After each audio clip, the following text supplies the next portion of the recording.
الحمد لله نحمده ونستعينه ونستغفره ونؤمن به ونتوكل عليه ونعوذ بالله من شرور أنفسنا ومن سيئات أعمالنا من يهده الله فلا مضل له ومن يضلل فلا هادي له وأشهد أن لا إله إلا الله وأشهد أن محمدا عبده ورسوله أما بعد فإن خير الحديث كتاب الله وخير الهدي هدي محمد صلى الله عليه وسلم وشر الأمور محدثاتها وكل محدثة بدعة وكل بدعة ضلالة وكل ضلالة في النار. أعوذ بالله من الشيطان الرجيم. بسم الله الرحمن الرحيم. فصل لربك وانحر. عزیز دوستو اور اسلامی بھائیوں، آج رمضان کی 28 تاریخ ہے اور رمضان گزرنے میں 1 یا 2 دن باقی بچ گیا ہے، اور اللہ رب العالمین نے جو ہمیں سال میں 2 خوشیاں عطا فرمائی ہیں، ان 2 خوشیوں میں سے ایک خوشی عید الفطر کی خوشی ہے جو ہمارے قریب ہے، اور وہ خوشی ہمیں عن قریب ہی ملنے والی ہے. عید الفطر سے متعلق شریعت میں کچھ احکام ہیں، کچھ مسائل ہیں. ان احکام اور مسائل کو ہمیں جاننے کی ضرورت ہے. آج آپ کے سامنے میں عید الفطر کے احکام اور مسائل کو بیان کروں گا. سب سے پہلے نمبر پر عید الفطر سے متعلق جو بات جاننا ہمارے لیے ضروری ہے وہ یہ ہے کہ عید الفطر کی نماز مسلمان پر واجب ہے یا نفل ہے یا سنت ہے. عید الفطر کی نماز کا کیا حکم ہے؟ چنانچہ جب ہم تاریخ کی کتاب پڑھتے ہیں تو پتہ چلتا ہے سن 2 ہجری میں جب نبی کریم صلی اللہ علیہ وسلم ہجرت کر کے مدینہ پہنچتے ہیں تو دوسرے سال، ہجرت کے دوسرے سال سن 2 ہجری کو رمضان کا یہ جو روزہ ہم نے رکھا ہے وہ روزہ فرض ہوا تھا سن 2 ہجری کو. اور اسی سال صدقۃ الفطر بھی واجب ہوا. صدقۃ الفطر جو آپ رمضان کے آخر میں نکالتے ہیں وہ صدقۃ الفطر بھی اسی سال 2 ہجری کو واجب ہوا. اور اسی سال سن 2 ہجری کو پہلی مرتبہ مسلمانوں نے محمد رسول اللہ صلی اللہ علیہ وسلم کی معیت میں عید الفطر کی نماز ادا کی، اور یہ نماز مسلمانوں پر واجب ہے. عید الفطر کی نماز مسلمانوں پر واجب ہے. جو مسلمان بغیر عذر کے اس نماز سے دور رہتا ہے، یہ نماز ادا نہیں کرتا ہے، وہ گنہگار کہلائے گا. اللہ رب العالمین کا ارشاد ہے فصل لربک وانحر، تم اپنے رب کے لیے نماز پڑھو اور قربانی کرو. عید الفطر کی نماز واجب ہے، اس بات کی سب سے صریح دلیل وہ حدیث ہے جس میں محمد صلی اللہ علیہ وسلم حیض والی عورتوں کو بھی عیدگاہ جانے کا حکم دیتے ہیں. وہ حدیث ابھی میں آپ کے سامنے ذکر کروں گا.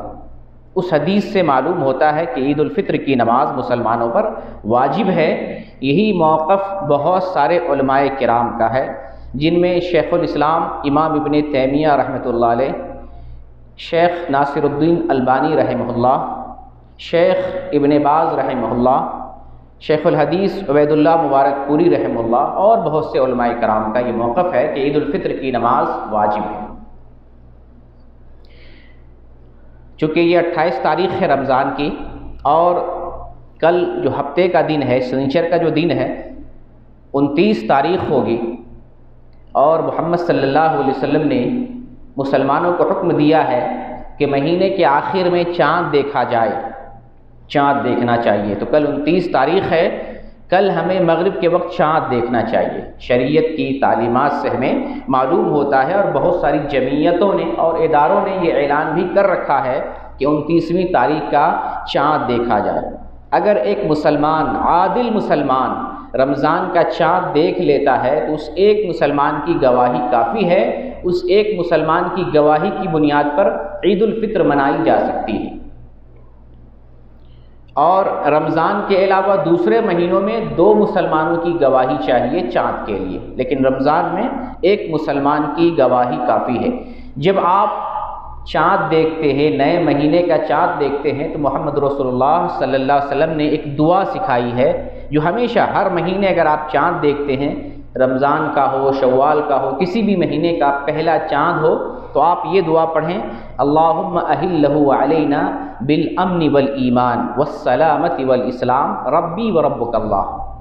یہ دعا محمد صلی اللہ علیہ وسلم نے سکھائی ہے، اللہم احلہ علینا بالامن والایمان والسلامت والاسلام ربی وربک اللہ۔ اے اللہ اس چاند کو ہمارے اوپر طلوع فرما، امن کے ساتھ، سلامتی کے ساتھ، اسلام کے ساتھ، ایمان کے ساتھ، ربی وربک اللہ، میرا اور تمہارا رب اللہ ہے۔ یہ دعا پیاری سی دعا ہے، اس دعا کو ہمیں چاند دیکھنے کے وقت پڑھنا چاہیے۔ ایک دوسرا مسئلہ عید الفطر کے تعلق سے صدقۃ الفطر کا ہے۔ صدقۃ الفطر یہ واجب ہے اور گھر کے مسلمان گھر کے تمام لوگوں پر واجب ہے۔ جیسے آپ اناج سے عشر دیتے ہیں اور مال سے، تجارت سے زکوٰۃ دیتے ہیں، زکوٰۃ واجب ہے، یہ بھی زکوٰۃ ہے، روزے کی زکوٰۃ ہے اور یہ واجب ہے۔ اس کا دو مقصد بتایا گیا ہے کہ اس سے روزے داروں کے جو گناہ ہوتے ہیں وہ گناہ سے روزے دار پاک ہو جائے، اور یہ مسکین کی غذا ہے، طعمۃ للمساکین، مسکین کی غذا ہے، اس لیے ہم فطرانہ مسکین کو دینا چاہتے ہیں اور دینا چاہیے۔ تو فطرانہ ہمیں ادا کرنا ہے۔ جس وقت رمضان عید کا چاند نظر آ جائے اس وقت سے لے کر عید کی نماز پڑھنے تک، یہ جو درمیانی وقت ہے عید الفطر کا واجبی وقت ہے، واجب الادا ہے۔ آپ ان دوران، اس وقت کے دوران ہر حال میں آپ کو صدقۃ الفطر ادا کر دینا ہے۔ کب سے کب تک؟ جب عید کا چاند نظر آ جائے اس ٹائم سے لے کر عید کی نماز پڑھنے سے پہلے تک، عید کے بعد نہیں، عید کی نماز پڑھنے سے پہلے تک یہ صدقۃ الفطر ادا کرنے کا واجبی وقت ہے۔ اور ایک وقت جواز کا بھی ہے، جواز کا وقت ہے عید سے ایک دو دن پہلے بھی دے سکتے ہیں، جیسے آج 28 تاریخ ہے، ابھی بھی آپ صدقۃ الفطر دے سکتے ہیں، عید سے ایک دو دن پہلے بھی دے سکتے ہیں۔ صحیح مسلم کی حدیث ہے، عبداللہ ابن عمر رضی اللہ تعالیٰ عنہ بیان کرتے ہیں ان رسول اللہ صلی اللہ علیہ وسلم فرض زکاۃ الفطر من رمضان علی کل نفس من المسلمین حر او عبد او رجل او امرات صغیر او کبیر صاع من تمر او صاع من شعیر، کہ رسول اللہ صلی اللہ علیہ وسلم نے صدقۃ الفطر کو واجب قرار دیا ہے ہر آزاد پر، غلام پر، مرد پر، عورت پر، چھوٹے پر اور بڑے پر، گھر کے تمام لوگوں کی طرف سے صدقۃ الفطر ادا کیا جائے گا۔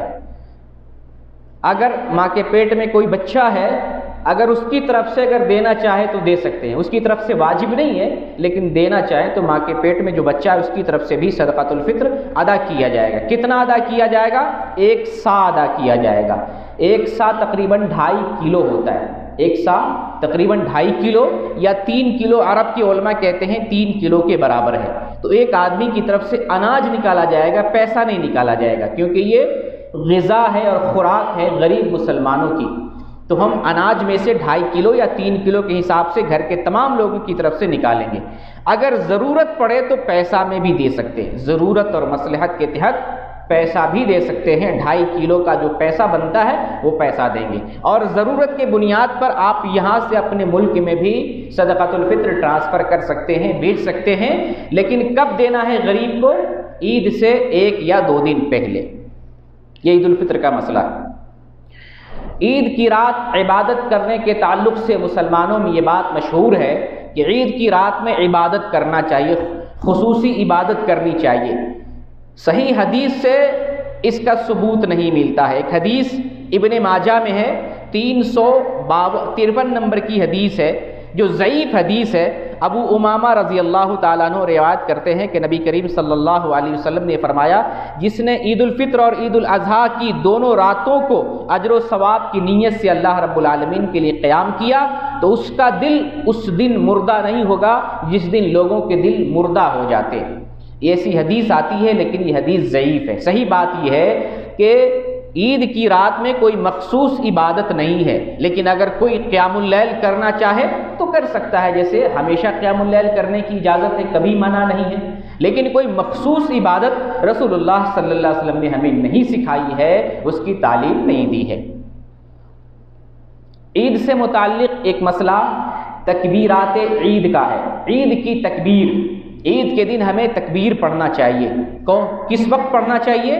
جب عید کا چاند نظر آ جائے، معلوم ہو جائے، طلوع ہو جائے، تو اس وقت سے لے کر عید کا خطبہ ہونے تک اس دوران عید کی تکبیرات پڑھتے رہنا چاہیے، اور وہ تکبیرات ہمیں معلوم بھی ہونا چاہیے۔ بہت سے مسلمان ہیں عید کے دن تو بڑا جو ہے مہنگا کپڑا پہن لیتے ہیں، مولانا کو بھی اتنا مہنگا کپڑا نہیں ملتا جتنا مہنگا کپڑا ایک عام آدمی پہن لیتا ہے۔ عید کی تکبیر اسے پتہ نہیں ہوتی ہے، صرف مہنگا کپڑا پہننے سے نہیں ہوگا نا، عید کا جو تقاضا ہے وہ بھی تو ہمیں جاننا ہے۔ عید کی تکبیرات ہمیں یاد کرنی چاہیے، اور عید کا چاند ہونے سے لے کر خطبہ ہونے تک اس دوران عید کی تکبیرات پڑھنی چاہیے۔ عید کی کون کون سی تکبیرات ہیں؟ بہت ساری تکبیرات ہیں، آپ کوئی بھی یاد کر لیں، ایک یاد کر لیں یا چند یاد کر لیں، آپ ان سب کو پڑھ سکتے ہیں۔ ایک تکبیر ہے اللہ اکبر لا الہ الا اللہ واللہ اکبر واللہ اکبر وللہ الحمد۔ اس کی سند کو شیخ البانی رحمۃ اللہ علیہ نے ارواء الغلیل کے اندر صحیح قرار دیا ہے۔ اس ذکر کو اللہ اکبر لا الہ الا اللہ واللہ اکبر وللہ الحمد، اس ذکر کو آپ یاد کر لیں۔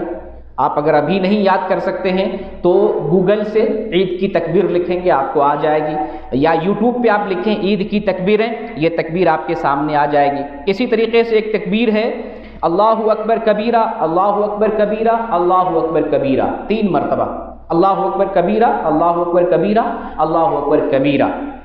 اس کو شیخ الاسلام امام ابن تیمیہ نے ثابت مانا ہے، یہ تکبیر ثابت ہے۔ اسی طریقے سے ایک تکبیر ہے اللہ اکبر کبیرہ والحمد للہ کثیرہ وسبحان اللہ بکرۃ واصیلا، صحیح مسلم کے اندر ہے، 601 نمبر کی صحیح مسلم کی حدیث ہے، اور یہ ایک عام ذکر ہے، اس کو آپ ابھی بھی کر سکتے ہیں، عید کی تکبیرات میں بھی پڑھ سکتے ہیں اور عام دنوں میں بھی پڑھ سکتے ہیں، بہت اچھی تکبیر ہے۔ یہ تکبیر ایسی ہے اس کے پڑھنے سے آسمان کے دروازے کھل جاتے ہیں۔ اسی طریقے سے ایک تکبیر ہے اللہ اکبر اللہ اکبر کبیرہ، اللہ اکبر کبیرہ۔ اس کو حافظ ابن حجر رحمۃ اللہ علیہ نے تکبیر کا سب سے بہترین صیغہ قرار دیا ہے فتح الباری کے اندر۔ تکبیر کا سب سے بہترین صیغہ اللہ اکبر کبیرہ۔ یہ ساری تکبیرات چاہے آپ سب یاد کر لیں، چاہے ان میں سے کوئی ایک یاد کر لیں، اور اس کو آپ عید کے دن، عید کی رات میں اور عید کے دن خطبہ ختم ہونے تک ان تکبیروں کو پڑھتے رہا کریں۔ عید کا روزہ، صوم عید، رسول اللہ صلی اللہ علیہ وسلم نے عید کے دن روزہ رکھنے سے منع فرمایا۔ چنانچہ ابو ہریرہ رضی اللہ تعالیٰ عنہ بیان کرتے ہیں نہا ان صیام یومین، یوم الفطر و یوم النحر، رواہ مسلم۔ یہ صحیح مسلم کی حدیث ہے 1138 نمبر کی۔ نبی کریم صلی اللہ علیہ وسلم دونوں عیدوں میں، عید الفطر اور عید الاضحیٰ کے دن روزہ رکھنے سے منع کرتے تھے۔ عید کے دن آپ روزہ نہیں رکھ سکتے ہیں، لیکن اگر کوئی شخص رمضان کا روزہ رکھ رہا تھا، کوئی روزہ ٹوٹ گیا، روزہ توڑنا پڑا، مرض کی وجہ سے، سفر کی وجہ سے، یا عورت حیض کی وجہ سے روزہ توڑ دیتی ہے، یا بچے کو دودھ پلا رہی تھی، یا پیٹ میں حمل تھا، یا اسی طریقے سے بچے کی ولادت ہوئی، نفاس کی وجہ سے روزہ ٹوٹا ہے، تو پہلے شوال کا روزہ تو نہیں رکھ سکتی، پہلے شوال کے بعد دوسرے شوال سے آپ روزہ رکھنا شروع کر سکتے ہیں۔ پہلے شوال چونکہ عید کا دن ہے، اس دن روزہ نہیں رکھ سکتے، اس کے بعد دوسرے شوال سے روزوں کی قضا ہو یا نفلی روزہ ہو آپ رکھ سکتے ہیں۔ عید کے دن غسل کرنا، خوشبو لگانا، عمدہ لباس پہننا، یہ جو ہے مسنون اعمال میں سے ہے۔ عید کے دن غسل کریں، غسل کرنا مستحب ہے، اور غسل کب کریں؟ فجر کی نماز کے بعد غسل کریں، اور اگر کوئی مجبوری میں فجر سے پہلے کر لیتا ہے تو بھی گنجائش ہے، کوئی حرج کی بات نہیں۔ جیسے ایک فیملی میں بہت سارے لوگ ہوتے ہیں، ایک ٹیوب ویل ہوتا ہے، ایک جو ہے حمام ہوتا ہے، اس میں بچوں کو بھی نہانا ہے، گھر کے بوڑھوں کو، بچوں کو، عورتوں کو، سب کو نہانا ہے، تو رات میں بھی کوئی اگر نہا لیتا ہے کوئی حرج کی بات نہیں، لیکن اگر سہولت ہے تو فجر کی نماز کے بعد غسل کریں، یہ مستحب ہے۔ اسی طریقے سے آپ عمدہ لباس لگائیں۔ محمد صلی اللہ علیہ وسلم عید کے دن بہترین جو ہے لباس لگاتے تھے، خوبصورت لباس لگاتے تھے، تو آپ بھی لگائیں۔ کوئی ضروری نہیں کہ لباس نیا ہو، لیکن عمدہ ہو، بہترین ہو، صاف ستھرا ہو اور سفید لباس ہو تو اور بہتر ہے۔ نبی کریم صلی اللہ علیہ وسلم کو خوشبو پسند تھی، اس لیے عید کے دن آپ خوشبو کا استعمال کریں۔ عید کے دن کچھ کھا کے جانا چاہیے۔ نبی کریم صلی اللہ علیہ وسلم کے بارے میں آتا ہے، صحیح بخاری کی حدیث ہے 953 نمبر کی، انس بن مالک رضی اللہ تعالیٰ عنہ بیان کرتے ہیں، کان رسول اللہ صلی اللہ علیہ وسلم لا یغدو یوم الفطر حتی یاکل تمرات، کہ محمد صلی اللہ علیہ وسلم عید کی نماز کے لیے، عید الفطر کے لیے اس وقت تک نہیں نکلتے جب تک کہ کچھ کھجور نہیں کھا لیتے۔ تو یہ نبی کریم صلی اللہ علیہ وسلم کی سنت ہے، آپ عید الفطر کی نماز کے لیے نکلیں تو آپ کھجور کھا لیں، تاک کھجور، 1 ہو 3 ہو 5 ہو 7 ہو، تاک کھجور کھائیں اور پھر نکلیں۔ کھجور نہیں ہے تو کھجور کی جگہ پہ کچھ بھی کھا سکتے ہیں، پانی پی لیں، سویاں کھا لیں، کچھ بھی کھا کے آپ نکل سکتے ہیں۔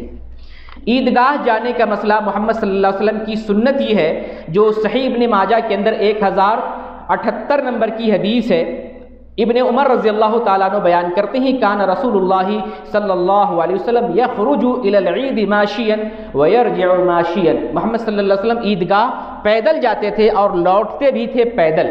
یہ رسول کی سنت ہے، اگر آپ عیدگاہ جا رہے ہیں تو پیدل جائیں اور پیدل واپس آئیں۔ اور اس میں دوسری سنت یہ ہے، جابر بن عبداللہ رضی اللہ عنہ بیان کرتے ہیں، کان النبی صلی اللہ علیہ وسلم اذا کان یوم عید خالف الطریق، کہ جب عید کے دن آپ پیدل جاتے تھے تو ایک راستے سے جاتے تھے، دوسرے راستے سے واپس آتے تھے۔ تو پیدل جائیں، ایک راستے سے جائیں اور آتے ہوئے دوسرا راستہ اختیار کریں، اور اگر مجبوری ہے تو گاڑی کا بھی استعمال کر سکتے ہیں، کوئی معذور ہے یا عیدگاہ دور ہے تو گاڑی کا بھی استعمال کیا جا سکتا ہے۔ عید کی نماز کہاں پڑھنی چاہیے؟ صحرا میں پڑھنی چاہیے، آبادی سے باہر، جنگل، صحرا، جہاں پر آبادی نہیں ہے وہاں پر عید کی نماز پڑھنی چاہیے، وہاں عیدگاہ ہونی چاہیے۔ اور اگر مجبوری ہے تو مسجد میں بھی عیدگاہ کی نماز پڑھی جا سکتی ہے۔ اگر صحرا میں عید کی نماز کا قیام مشکل ہے اور بارش ہے یا کوئی مشکل ہے تو مسجد میں بھی عید کی نماز پڑھی جا سکتی ہے۔ عید کی نماز جیسے مردوں کے لیے ہے ویسے عورتوں کے لیے بھی ہے، لیکن فرق یہ ہے کہ عید کی نماز مردوں پر واجب ہے اور عورتوں کے حق میں مستحب ہے۔ عید کی نماز مردوں کے لیے واجب ہے، عورتوں کے حق میں مستحب ہے۔ مرد اگر عید کی نماز بغیر عذر کے چھوڑتا ہے گناہگار ہوگا، اور عورت اگر بغیر عذر کے چھوڑ دیتی ہے تو کوئی گناہ نہیں ہے، وہ شامل ہو سکتی ہے، اور اگر نہیں شامل ہو رہی ہے تو کوئی گناہ نہیں ہے۔ پھر بھی محمد صلی اللہ علیہ وسلم نے عورتوں کو عیدگاہ جانے کا حکم دیا ہے۔ یہ حدیث آپ دھیان سے سنیں اور سمجھنے کی کوشش کریں۔ ہمارے یہاں مولوی لوگ عورتوں کو مسجد سے روکتے ہیں، عیدگاہ سے روکتے ہیں، ہے کہ نہیں؟ روکتے ہیں، بازار جانے سے منع نہیں کرتے ہیں، میلے میں جانے سے منع نہیں کرتے ہیں، پارکوں میں جانے سے منع نہیں کرتے ہیں، سڑک پہ چلنے سے منع نہیں کرتے ہیں، گاڑیوں میں، ٹرینوں میں، بسوں میں سفر کرنے سے، اکیلے سفر کرنے سے منع نہیں کرتے ہیں، مسجد میں جانے سے منع کرتے ہیں کہ عورتوں کے لیے مسجد میں جانا فتنہ ہے، اور بازار جا رہی فتنہ نہیں ہے، دکان پر بیٹھ رہی فتنہ نہیں ہے، گاڑی چلا رہی فتنہ نہیں ہے، اکیلے سفر کر رہی فتنہ نہیں ہے، پارکوں میں گھوم رہی کھیل رہی ہے فتنہ نہیں ہے، مسجد میں فتنہ، یہ تو سنت ہے۔ حدیث سناتا ہوں اور حدیث پر عمل کرنے کی کوشش کریں۔ صحیح بخاری کی حدیث ہے 324 نمبر کی، صحیح مسلم کی حدیث ہے 890 نمبر کی، ام عطیہ رضی اللہ عنہا بیان کرتی ہیں کہ رسول اللہ صلی اللہ علیہ وسلم نے ہمیں حکم دیا ہے کہ عید الفطر اور عید الاضحیٰ کے دنوں میں ہم عورتوں کو عیدگاہ لے کے جائیں۔ یہ حکم کس کا ہے؟ محمد رسول اللہ صلی اللہ علیہ وسلم کا، کہ آپ صلی اللہ علیہ وسلم عورتوں کو حکم دیتے عیدگاہ لے کر جاؤ، عید الفطر اور عید الاضحیٰ کو عورتوں کو عیدگاہ لے کر جاؤ، حیض والیوں کو لے کے جاؤ، جوان لڑکیوں کو لے کے جاؤ، پردہ نشین لڑکیوں کو عورتوں کو لے کے جاؤ، سب کو لے کے جاؤ، حیض والی ان کو بھی لے کے جاؤ، جوان لڑکیاں ان کو لے کے جاؤ، پردے میں جو عورتیں ہیں، بوڑھی ہیں، ان سب کو لے کر عیدگاہ جاؤ۔ اور حیض والی عورتیں نماز میں شامل نہ ہو بلکہ دعاؤں میں حیض والی عورت شامل ہو۔ حیض والی عورت تو ناپاک ہوتی ہے، پھر بھی رسول اللہ نے ان کو بھی کہا کہ تم بھی عیدگاہ نکلو، تم بھی جاؤ۔ تو عورتیں پوچھتی ہیں اللہ کے رسول، بعض عورتوں کا لباس جلباب نہیں ہوتا ہے، یعنی ایسا لباس نہیں ہوتا ہے کہ چہرے کا پورے بدن کا لباس کر سکے، وہ کیسے عیدگاہ جائے؟ آپ صلی اللہ علیہ وسلم فرماتے ہیں کہ ان کی سہیلی اپنے ساتھ اپنے پردے میں شامل کر لے، اپنی اوڑھنی میں، اپنے جلباب میں، اپنے لباس اور پردے میں اس کو شامل کر کے عیدگاہ لے کر جائے۔ اب اتنی واضح حدیث ہونے کے باوجود، یہ صحیح حدیث ہے، بخاری میں ہے، مسلم میں ہے، پھر بھی ہمارے علماء عورتوں کو مسجدوں سے اور عیدگاہ سے منع کرتے ہیں۔ ہونا یہ چاہیے کہ عیدگاہ کے اندر بھی عورتوں کا انتظام ہونا چاہیے تاکہ مرد بھی عید کی نماز پڑھیں، عورتیں بھی عید کی نماز میں شامل ہو سکیں۔ اب آتے ہیں نماز عید کا طریقہ، نماز عید کیسے ادا کریں گے۔ نماز عید جیسے کہ میں نے بتایا عیدگاہ میں اور صحرا میں پڑھنا چاہیے، مجبوری میں مسجد میں بھی پڑھ سکتے ہیں، اور عید کی نماز سے پہلے یا عید کی نماز کے بعد کوئی نماز نہیں، صرف عید کی 2 رکعت ہے، اس سے پہلے اور اس کے بعد کوئی نماز نہیں۔ اگر عید کی نماز مسجد میں ادا کی جائے تو 2 رکعت تحیۃ المسجد پڑھ سکتے ہیں، جیسے اگر انشاءاللہ عید کی نماز ہم یہاں پڑھیں گے تو 2 رکعت نماز مسجد میں جو آنے کی سنت ہے، ادب ہے، وہ 2 رکعت نماز تحیۃ المسجد پڑھ سکتے ہیں۔ عید کی نماز میں تکبیرات میں اختلاف ہے، عید کی تکبیریں کتنی ہیں عید کی نماز میں، اس سلسلے میں جو زیادہ ہے علماء کی رائے ہے اور صحیح اور مستند جو رائے ہے وہ یہ ہے کہ جو عید کی پہلی رکعت ہے اس میں 7 تکبیریں ہیں، عید کی پہلی رکعت میں 7 تکبیریں ہیں، اور عید کی دوسری رکعت میں عید کی نماز میں اس میں 5 تکبیرات ہیں، ٹوٹل 12 تکبیریں ہیں عید کی۔ ان ساری تکبیرات پہ امام اور مقتدی کو رفع الیدین کرنا چاہیے، ہاتھ اٹھانا چاہیے، یہ سنت سے ثابت ہے۔ یہ عید کی نماز ہے، اور عید کا خطبہ یہ واجب نہیں ہے، جیسے جمعہ کا خطبہ یہ واجب ہے، لیکن عید کا خطبہ واجب نہیں ہے، یہ سنت ہے، پھر بھی سننا چاہیے۔ نبی کریم صلی اللہ علیہ وسلم کا فرمان ہے من احب ان ينصرف فلينصرف ومن احب ان يقيم للخطبہ فليقم، صحیح نسائی کی حدیث ہے 1570 نمبر کی۔ جو آدمی لوٹنا چاہے عید کے دن بغیر خطبہ کے لوٹ سکتا ہے، جو آدمی خطبہ سننا چاہتا ہے اسے خطبہ سننا چاہیے۔ تو خطبہ چونکہ اس میں پیغام ہوتا ہے، نصیحت ہوتی ہے، سننا چاہیے، اور اگر کوئی ضرورت کے تحت بغیر سنے نکل رہا ہے تو اس میں کوئی حرج کی بات نہیں۔ عید کا خطبہ ایک ہی ہے، جیسے جمعہ کے دن خطبہ 2 مرتبہ ہوتا ہے، عید کا خطبہ ایک ہی ہے، ایک ہی کافی ہے، اور عید کا خطبہ کھڑے ہو کر دینا ہے، بغیر ممبر کے دینا ہے۔ خطبے کے بعد یا نماز کے بعد اجتماعی دعا کرنے کا کوئی ثبوت نہیں ملتا ہے، یعنی خطبے کے بعد بعض جگہ پر اجتماعی شکل میں دعا کی جاتی ہے، ایک آدمی ہاتھ اٹھاتا ہے اور پیچھے سارے مقتدی آمین کہتے ہیں، سارے مصلی، یہ ثابت نہیں ہے۔ عید کے دن آپ انفرادی طور پہ آپ دعا کرنا چاہیں تو کر سکتے ہیں۔ اگر جمعہ کے دن عید کی نماز پڑھ جائے، جمعہ کے دن عید بھی ہے جمعہ بھی ہے، تو ہمیں کیا کرنا چاہیے؟ جمعہ کے دن عید کی نماز پڑھنا ہے، اور پھر جمعہ کی نماز اگر چاہیں تو پڑھ سکتے ہیں اور چاہیں تو چھوڑ بھی سکتے ہیں، یہ دونوں جائز ہے۔ جمعہ کے دن اگر عید آ جائے، جمعہ کی نماز چاہے پڑھیں اور چاہے چھوڑ دیں، کوئی حرج کی بات نہیں۔ ایک اہم مسئلہ عید کے تعلق سے عید کی نماز اور قضا کا ہے کہ عید کے دن اگر کوئی آدمی تاخیر سے آ رہا ہے، نماز ہو رہی ہے، 1 رکعت چھوٹ گئی تو اس کا کیا مسئلہ ہے؟ اگر کوئی شخص عید کی نماز میں 1 رکعت میں بھی شامل ہو گیا تو اس نے جماعت کا ثواب پا لیا، اور اگر کوئی شخص عید کے دن نماز ہوتے ہوئے تاخیر سے آتا ہے، دوسری رکعت میں آتا ہے، سجدے میں شامل ہوتا ہے، تشہد میں شامل ہوتا ہے، جماعت کا ثواب تو نہیں ملے گا، لیکن وہ بندہ عید کی طرح 2 رکعت نماز ادا کر لے گا، عید کی طرح ہی 2 رکعت ادا کر لے گا۔ اور اگر کسی کی مکمل عید کی نماز چھوٹ گئی، وہ شامل نہیں ہو سکا، جہاں پر بھی ہے، راستے میں ہے، آتے ہوئے مسجد میں عید کی نماز چھوٹ گئی، گھر ہی میں رہ گیا، جس جگہ ہے ہاسپٹل میں رہ گیا، کہیں پر بازار میں رہ گیا، جو جہاں پر ہے عید کی 2 رکعت نماز ادا کر لے گا، عید کی 2 رکعت۔ اگر اکیلے ہے اکیلے پڑھ لے گا، اور چند لوگ ہیں جن کی نماز عید چھوٹ گئی ہے، وہ سب مل کر جماعت سے عید کی نماز ادا کر لیں گے، خطبہ دینے کی ضرورت نہیں ہے۔ اور بعض علماء نے یہ کہا ہے کہ جن کی عید کی نماز چھوٹ جائے وہ 4 رکعت ادا کریں گے، یہ بات صحیح نہیں ہے، صرف 2 رکعت نماز ادا کر، عید کی نماز اگر چھوٹ جائے تو صرف 2 رکعت نماز قضا کے طور پر ادا کرنا ہے۔ عید کی مبارکبادی جبیر بن نفیر تابعی ہیں، بیان کرتے ہیں کان اصحاب النبی صلی اللہ علیہ وسلم اذا التقوا یوم العید یقول بعضهم لبعض تقبل اللہ منا ومنک۔ جبیر بن نفیر تابعی ہیں، بیان کرتے ہیں کہ نبی کریم صلی اللہ علیہ وسلم کے اصحاب عید کے دن ایک دوسرے کو کیسے مبارکبادی دیتے؟ تقبل اللہ منا ومنک، یہ کہتے اے اللہ ہمارے اور تمہارے اعمال کو قبول فرما لے۔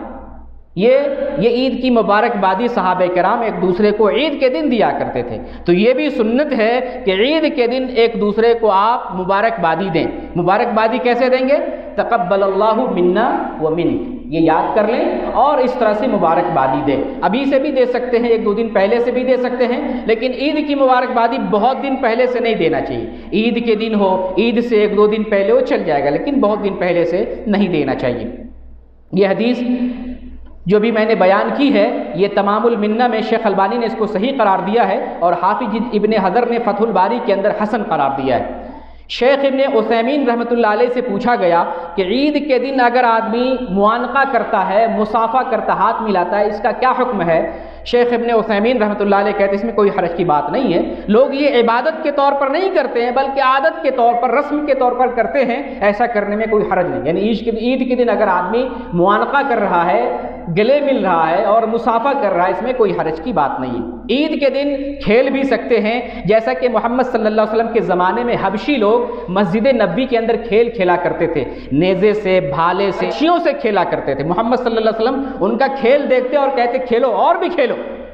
تو عید کے دن ہم کھیل سکتے ہیں, اور مسجد نبوی میں چونکہ ایک مخصوص قسم کا کھیل ہے اور اس کا تعلق جہاد سے ہے, اس لیے اس میں کوئی حرج نہیں. لیکن مسجد میں ہم فٹ بال یا والی بال یا کرکٹ نہیں کھیل سکتے. آپ باہر عید کے دن اگر کھیلنا چاہیں تو کھیل کھیلنے میں, جو جائز کھیل ہے اس کے کھیلنے میں کوئی حرج نہیں. اللہ رب العالمین سے دعا ہے بار الہ ہمارے روزے کو قبول فرمائے, ہماری عبادتوں کو قبول فرمائے, ہماری نیتوں کی اصلاح فرما دے, اور ہم نے جو گناہ کیے ہیں اللہ تو اپنے فضل سے ہمارے سارے گناہ کو معاف فرما دے. آمین. وآخر دعوانا ان الحمد للہ رب العالمین.